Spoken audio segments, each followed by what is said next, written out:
Welcome back to One Brain Ops chess content. So today we're going to be talking about an idea known as the square of the pawn. And what I'm going to do is I'm going to show a few just made up examples of positions that illustrate this idea.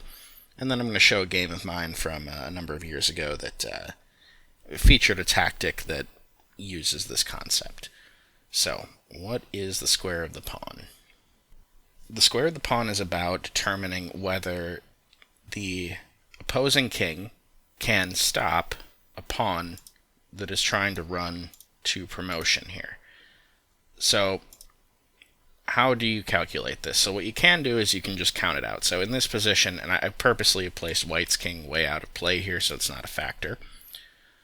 But in this position, it is white to move, and you can just count it out. You can go, well, white moves here, the black king will go here, the white pawn will go here, the black king will go here, and it's in time to stop the pawn. But the easy way to visualize this is to draw a square. So I'll show you what I mean, and I'm just going to use yellow arrows for this. You draw a diagonal from the pawn to the back rank, and then you make that into a square. And if the opposing king is inside of this square, you know that it can stop the pawn. And important to note, if the king can get inside the square after the king moves. So, for example, if we were to put the king, say, here, but make it black to move, then we can see that, yes, black can get inside the square. So, let's look at another example here. So, in this next example, again, I've made it white to move, and so, once again, you can count it out, but the much faster way to see it is draw your square. And again, I'm taking the time to actually trace out the lines here, but of course you would be doing this in your head if you're calculating in a game. You just make that square visually, you see it's my move, the king is outside the box, it can't catch the pawn. And as proof, again, we can just count it out here, and I'll actually play. I'm dreaming of the white pieces. Sorry, forgot to turn off Fritz there. Appropriate, though, because it is actually a week until Christmas as I record this. Maybe I'll publish this. I'll publish it before Christmas. Anyway, we can just play it out. Okay, I don't know why Fritz is like that sometimes, but yeah, we can just play out the sequence here. And of course you see the black king is not in time, white queens, and white will go on to win. Okay, so let's look at another example real quick just to illustrate this one more time. So once again, I've put the white king just out of play here. I just put it on the opposite side of the board so it doesn't affect anything. So, again, you can go ahead and draw the square of the pawn, and go ahead and do it in your head real quick here, but you'll see that if you do, you draw a diagonal, and you see that the black king is indeed inside the square, so black should stop the pawn, right? Okay, well, if that's the conclusion you reached, then you will find that I managed to trick you, because, as you can see, white actually does queen. So why didn't the square work? Well, if we go back, it's because the white pawn is still on the second rank here. So it can actually move 2 squares on the first move. So the square of the pawn can still be used here, but you have to start the square from the third rank instead. So you can still draw your square. And I did it in red this time for some reason, but that's okay. And you see now that the king is outside of the square when you start it from the right place. So, I hope all of that made sense. Now, I'm going to show one more just made-up example here. So, this is just another made-up position here, and you can imagine a world where on black's previous move, maybe the rook had moved to this square, and black thinking, well, I have more pawns. As you can see right now, it's 6 pawns against 4, and black might be thinking, well, because I have more pawns, I should trade rooks and go into this endgame, and maybe not calculating carefully enough, didn't realize that white actually does have a passed pawn over here, and that if you make the square of the pawn,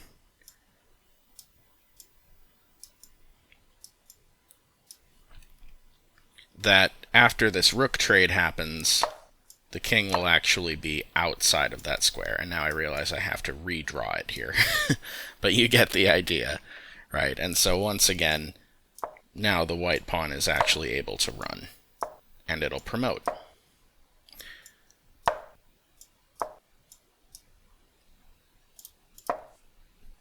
Okay. So in reality, in that case, black's best bet to hold out might actually be to just not capture the rook, but again, this is just another made-up example where you can sort of see how you have to be careful sometimes calculating going into these endgames with passed pawns, and the square of the pawn can be a very useful tool to just be able to quickly calculate those scenarios. Okay, so now that we've kind of defined what it is that we're looking at, I'm going to go ahead and show you guys a game that I played a number of years ago where this idea came up.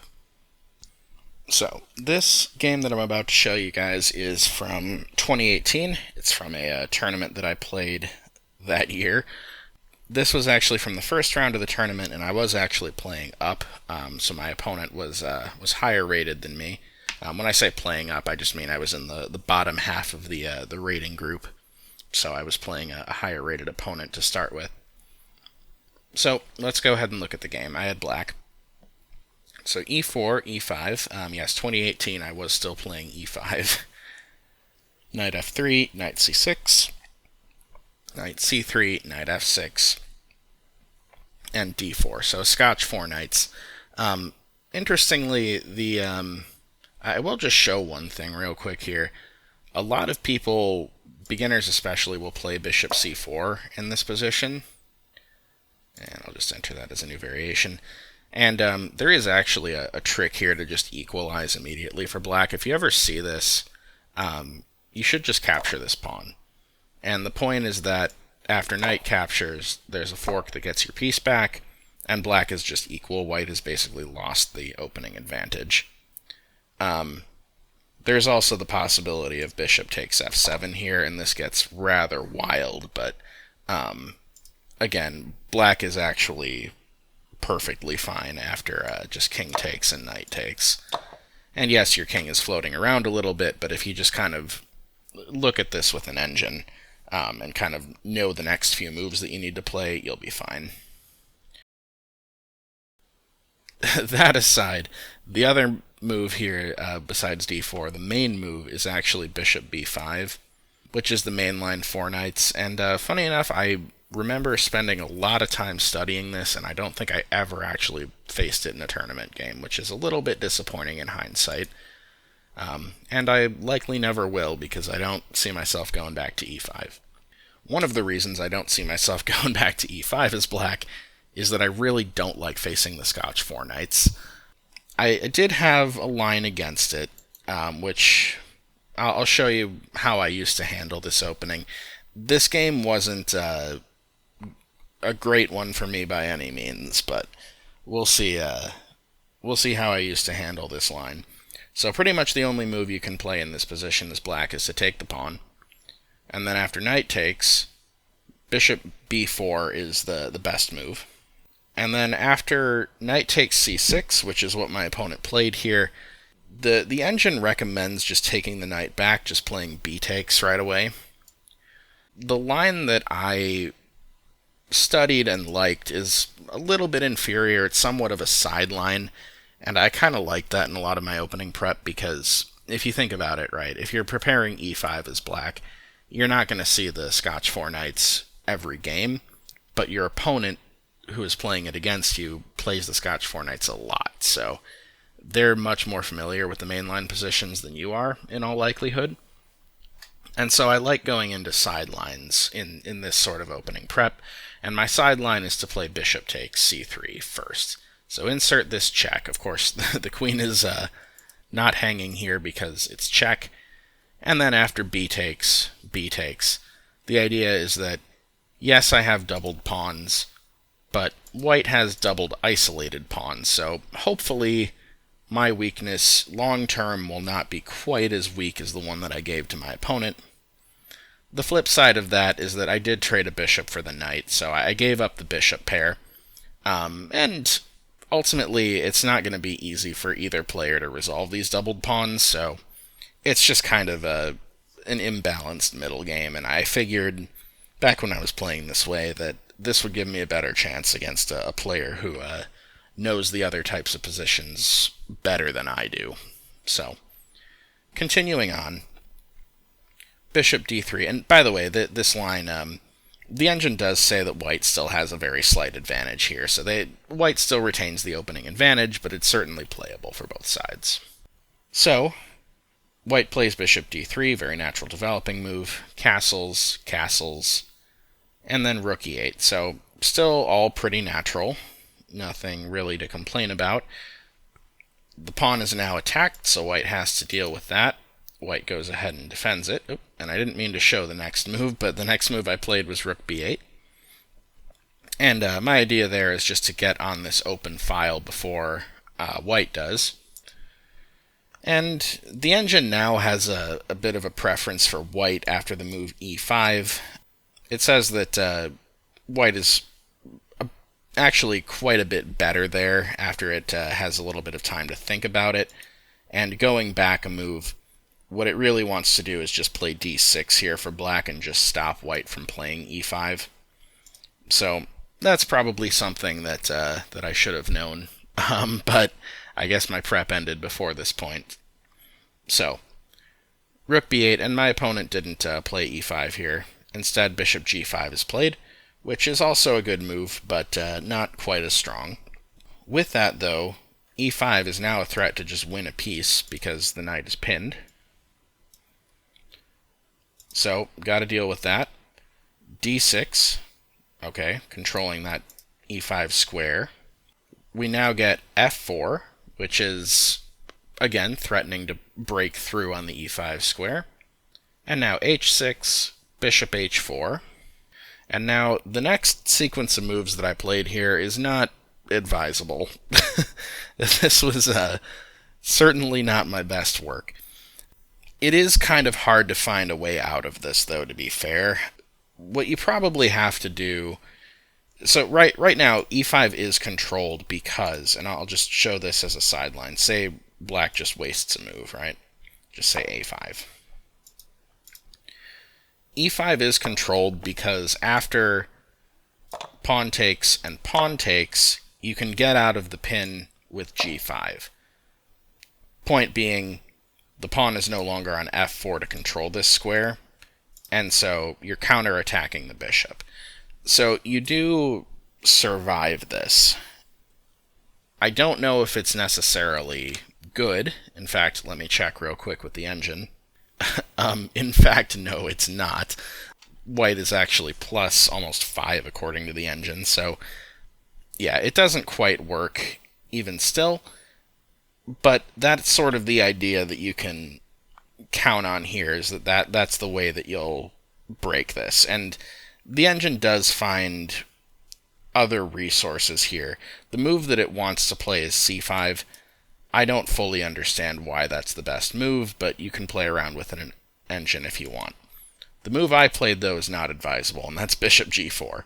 So, counterattacking the queen, if queen takes g4 and knight takes g4 and bishop takes d8, we just initiate a big series of trades, which would be perfectly fine for me, because I am in a worse position right now, so I'd be happy to trade off all of white's attacking pieces.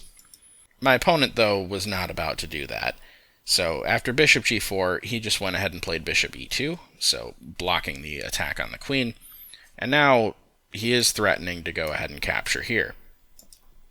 And because this game was played now 7 years ago, I don't remember exactly why I played my next move. I don't know what I was thinking.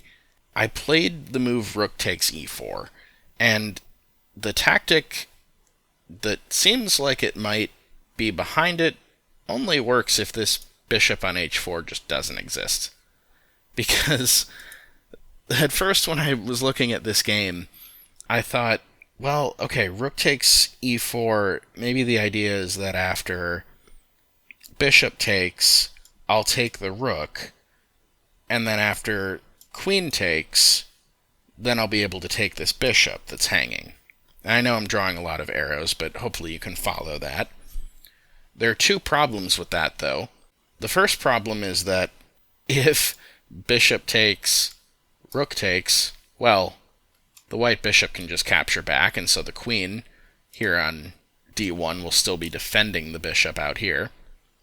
The other problem is that after bishop takes, rook takes, white can still just take with the queen, because the knight on f6 is still pinned by this bishop sitting out here. So, yeah, the tactic that justifies this only makes sense if that bishop on h4 doesn't exist. What I think I was going for, again, though, was I was just trying to get out of this kind of tricky position and have something imbalanced where I could still fight. And that is what I achieved ultimately. The engine, of course, doesn't like it at all. It says white is +3, but we'll see how the rest of the game played out. So indeed, white did just capture on g4. And then, instead of taking on e1, I took on f4, which I got 2 pawns for the piece. I'm also putting some pressure on these bishops here. So white does have to deal with a little bit of pressure. It's not too difficult to wiggle out of. But my idea is that, okay, I've got 2 extra pawns, and maybe with all of these weaknesses over here, I can pick up another one and be materially balanced again. And if I can do that, then I might have a chance to win. So we'll see how that plan played out. White went ahead and sensibly played bishop takes f6. I guess the logic being, I'm ahead in material, so let's trade, which I cannot blame him for doing. Queen takes. And now the c3 pawn is under attack, so rook e3 defends it. I went ahead and played rook b2, so trying to just put as much pressure on these pawns as I can. The idea is I'm going to try to reroute my other rook and my queen over here as well, and hopefully just stack up and try to win one of these. So white has a lot of options here. He went ahead and played queen d3, which makes sense, just getting off the back rank and getting to an active square. g6, the other point of queen d3 is that it actually is threatening mate, because that square is now covered, so rook e8 would be mate. So g6 prevents that. And then rook f3. So the principle again of I'm ahead in material, so let's create some trades. Because of that mate threat, and I'll just back up and show this again, because of the mate threat, white is able to actually leave this bishop hanging. Of course, if I take it, I'm mated. So then after g6 and rook f3, well, the bishop is still hanging, but my rook can't capture it because it's pinned to the queen. So, creating trades for white through some tactical ideas. So the rook trade is forced, so doesn't really matter that much whether I capture the rook or defend my rook with the queen, as I did. So queen g5 is played.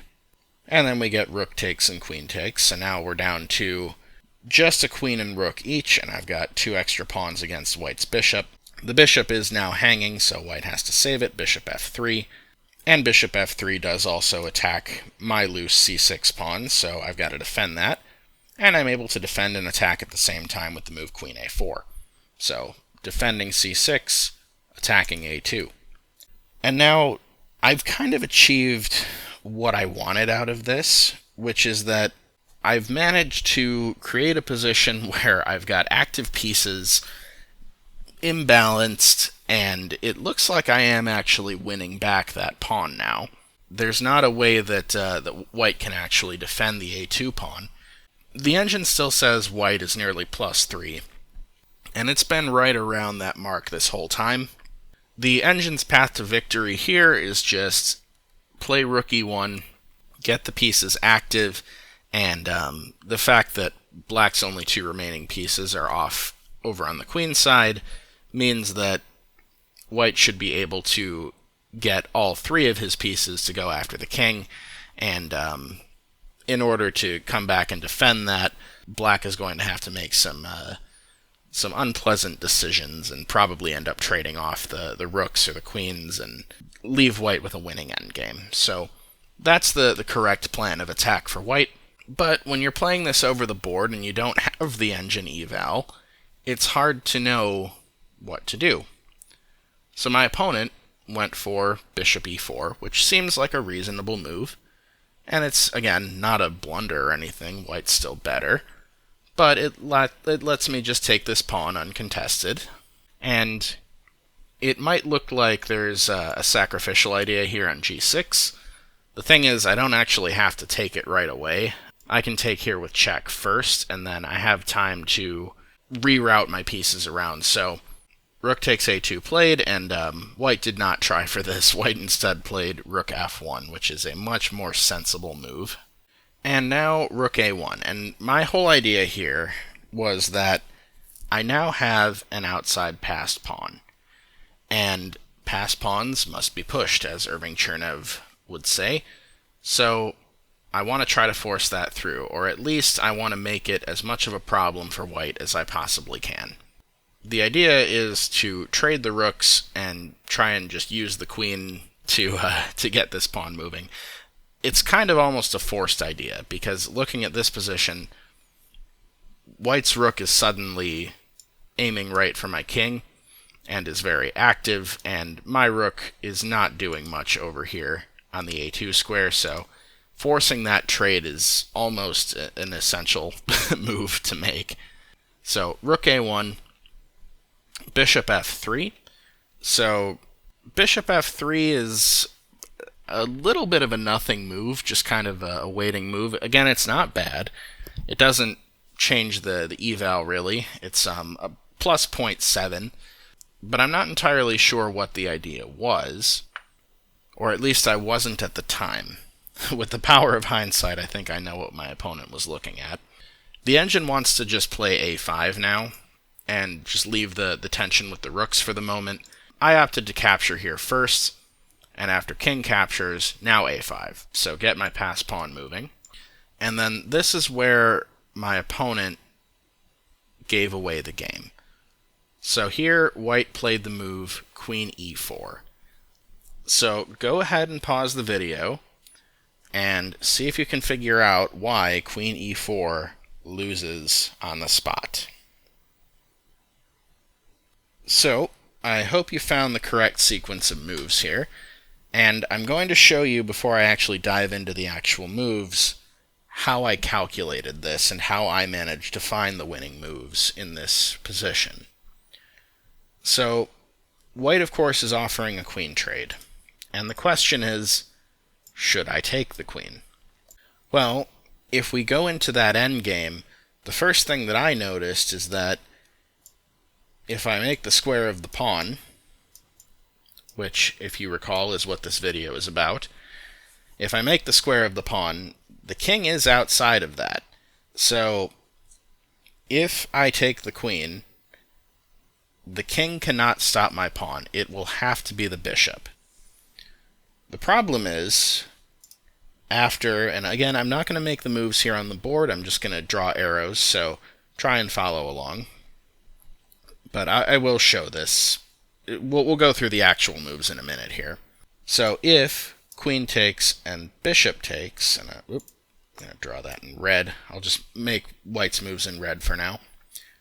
So if queen takes and bishop takes, and then I start running the pawn, so a4, the bishop is going to have just enough time to stop it. So it's going to go take the c6 pawn, then the pawn moves up to a3, and then the bishop can get back onto this diagonal just in time. So the black pawn will be here on the a3 square when the bishop arrives on d5, and so the bishop can get to a2 and stop the pawn. So okay, that means that capturing the queen and trading queens here and just trying to run the pawn doesn't work. But there is a move that does work. And hopefully if you pause the video, you found this sequence. So trading queens first is correct, and then after bishop takes, the critical move is d5. So the problem again with running the pawn right now is that the bishop has time to take c6 and then get back onto this diagonal to stop the pawn in time. After d5, that doesn't work. The bishop can never safely get onto this diagonal and stop the pawn. Again, using that square of the pawn, we see that the white king is just outside the square.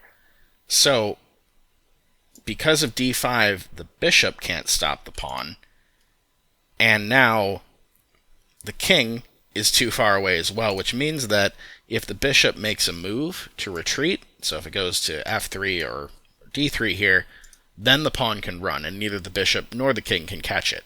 So, white actually has to give up the bishop. So, seeing that idea of the square of the pawn there is sort of the key to unlocking this tactical sequence. Now, could you have found it without that just by counting out moves? Sure. Would I have found it by counting out moves and having to count that far ahead and keep track of all of that back in the position here with the queen still on the board? I don't know if I could have found this without the square of the pawn, but I did find it using that idea. So just to show you how this game wraps up then, d5 of course is the winning move, and white can choose to either save the bishop or stop the pawn. So of course he's going to choose to stop the pawn. Bishop takes d5 is the best way to do it, so the bishop actually does get on this diagonal for one move, and after d takes, because I had to spend an extra tempo capturing the bishop, the king can get inside the square, which is what he plays. So now, okay, the pawn is stopped because the king is inside the square, but now it doesn't matter anymore. So this just becomes a very easy king and pawn ending, and I'll just show you how it wrapped up. All you have to do is just get your king over to the queen side there to help your pawns. So king f8, white goes and runs towards the passed pawn, of course. Black gets up to c5, and then the game ended after king b3, and then just a4 check. And the point of a4 check is if the king captures this, then the black king gets to c4, and I'll just go ahead and show it instead of drawing arrows. And with the white king cut off, we're just going to eat these pawns, and then the d pawn just queens. So that's how the game would have ended. In the actual game, my opponent resigned after a4 check. So again, I'm going to just go back to the critical position here. So after this move, queen e4, it's interesting that the critical winning move is actually not really queen takes e4, although I guess you could call that the winning move. The critical move that wins the game is d5. You have to spot this, which is what my opponent missed. He saw that he had enough time to stop the pawn if I just run it. He didn't realize I could insert d5 like this. But the key to actually spotting that is to recognize that the king is outside of the square. So, I hope that you found that instructive, or if you already knew about this concept, I hope you enjoyed it anyway. And thank you for watching One Brain Ops, and we will see you in the next one.